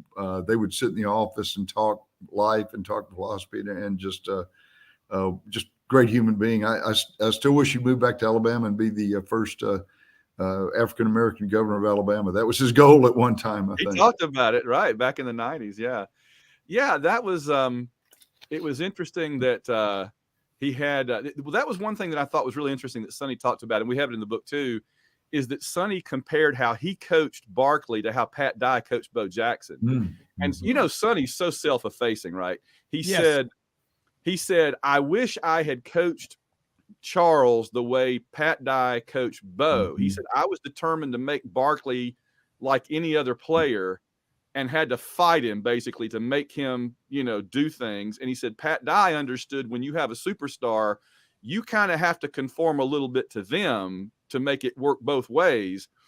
And he said, if I had just been a little more flexible with Charles, I think it would have been better and we would have had a better relationship and maybe you would have stayed all 4 years or something. I don't know. But it was just interesting to hear him kind of look back and think that he could have taken a lesson from Pat Dye in that. Because I remember Dye always talking about how, Bo would be asleep in the locker room or wouldn't practice well. And Pat Dye just didn't worry about it. He's like, he's Bo. If he doesn't practice well, who cares? He'll be fine. And Sonny just was determined to kind of hold Charles to the same standards as all the other players. And I can respect that, but I also understand how he can kind of look back on it now and say, maybe I could have done things a little bit different. So yeah. Now tell me this. We got a lot of people out there. I'm getting a lot of things. How do I get this book? And when's it going to be available? Because, you know, Thanksgiving's coming up, Christmas. This is a great time to launch a book, especially an outstanding book, which this sounds like it is. I appreciate it. Yeah. You know, it's funny. We did a book signing at the AU bookstore in Haley Center on Saturday before in the afternoon before the Texas A&M game. And they had like 50 copies of the basketball book and like 40 copies of the football book, because it's been out a year. And I thought, you know, maybe we'll sell 4 or 5 of them. It'll be neat. We sold out of all of them in less than 2 hours. It was incredible. The people came through. But if you want to get one, just go to Amazon. It's on there, or you can go to www.auwishbone.com. That's the name of our podcast, auwishbone.com, and the link's there. So either go to Amazon and search for Auburn basketball from Barkley to Bruce. You can throw a Plexico in there in the search if you want to get really specific. Because if you put in just Auburn basketball, a lot of things will come up, jerseys and, you know, stuff. But a picture of Tony Barbee. But put in Auburn basketball Barkley to Bruce, or just go to www.auwishbone.com and you can find it real easy. It's like, I think it's like $16. It's, you know, we didn't charge a ton for it. So. Well, I'll tell you what, my good friend Greg McCrary is listening right now. Smiley over in Atlanta. Man goes to more Auburn basketball games than anybody I know.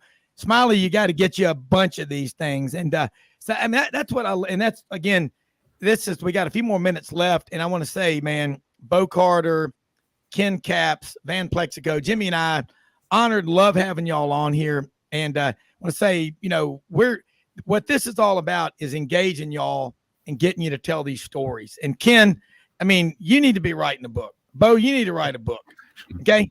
Let's all get together. We're going to put y'all away at St. Simon's or Sea Island with Lauren Smith. Y'all can tough it out there in those conditions. But somebody's got to be able to do it, Van. You want to join them for your next book?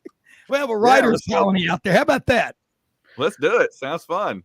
Well, you know, I read, I forget who said it. It was like, I think it was like J. Frank Dobie or one of the great Texas writers said that, or maybe it was John Graves who wrote this great book called Goodbye to a River. He said, there are 3 words. And Van, I'm sure you understand this. There are 3 words about writing a book. It's called butt in seat. Yeah. That's right. Yeah, it's one of those things where it's a lesson I learned way back in graduate school working on my master's thesis. Was I had a big sign on the wall. It said a thesis is not a plant. You can't water it, put it in the sun, and expect it to grow. And a book is the same way. Every single letter you have to push the button, push the key, and it's a lot of work, but it's very rewarding. And unlike Coach Saban, I'm very goal oriented, so I don't think about the process. I think about the goal. I imagine the book being finished, and then I do what I have to do to get to there. You know what I mean? I imagine here's what the book's going to look like. Now, how do I make that happen? And then just I got you. Let me say something real quick, and I got another question for you, Van. Hey, go out and help somebody with the expectation to get nothing in return. Don't give to get, give to give, because most often we see the face of Christ in the least among us. We're blessed to have the best guest anywhere on this show. Van, were you privileged enough? Maury Gaston just texted me from Sylacauga. Did you ever have Velma Goodgame as your English teacher in high school at Sylacauga, home of the Aggies? My sister and I were just talking about, and my brother, when we were having dinner when I went down through Sylacauga on Thursday. She was right before me, so she had retired. But I did win the Velma Goodgame English scholarship. I love it. Yes, she established or endowed a little scholarship, and I won. How much was it? How much was it, Van? It was like a couple $100, but that was more than I had before I won it. Hey, did you go to the Pizza and Pint down there on Main Street? They took me to the Mexican place, but it was Acosta. good. Acosta. Yeah. Hey, Ken, next time, Jimmy, Bo, next time y'all are down that way, go to Sylacauga. You get off 280 and go into town. It looks like something like Leadville or Telluride, Colorado. They have taken the downtown, and you ain't going to believe it. It is spectacular. And they have a wedding shop there that is world renowned. And Van, you know the name. I mean, it's one of the coolest towns that you will go to, and it's surrounded by mountains, and absolutely incredible. Look, I want to thank everybody again for being on. We're out of time. Carol Burnett, so glad we had this time together. 2 hours flies by. But look, everybody, we'll be back on tomorrow with the Saturday Roundtable again. College football, basketball, baseball, recruiting. That's what we do. That's who we are. Again, get that book from Van Plexico. Go find it. Ken, Bo, Jimmy, thanks so much for your time. Everybody have a great day, and we are out of here.